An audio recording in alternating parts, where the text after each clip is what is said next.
X square plus 3x minus 10 equal to 0 সমীকরণের বীজদ্বয়ের বর্গের সমষ্টি নির্ণয় করো। আমাদের দেওয়া আছে x square plus 3x minus 10 equal to 0। এই দ্বিঘাত সমীকরণটা দেয়া আছে এবং আমাদেরকে জানতে চাওয়া হয়েছে যে এই দ্বিঘাত সমীকরণের যে বীজদ্বয় হবে, অবশ্যই দ্বিঘাত সমীকরণের বীজ সংখ্যা হচ্ছে 2। যে দুটো বীজ হবে তাদের বর্গের সমষ্টি নির্ণয় করতে হবে। তাহলে এই দ্বিঘাত সমীকরণে আমরা দুটো বীজ, একটা আলফা একটা বিটা ধরে নিলাম। এবার আমাদের যেটা বার করতে হবে সেটা হচ্ছে alpha square plus beta square সমান কত সেটা বার করতে হবে।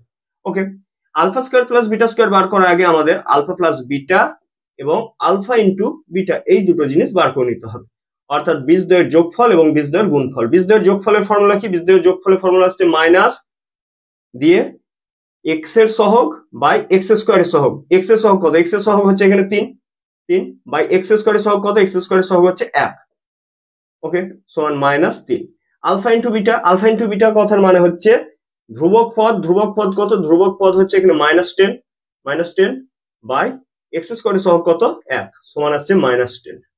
অতএব alpha square plus beta square সমান এ স্কোয়ার প্লাস বি স্কোয়ারের ফর্মুলা এ প্লাস বি তার whole square minus 2ab, 2 alpha beta লাগালাম।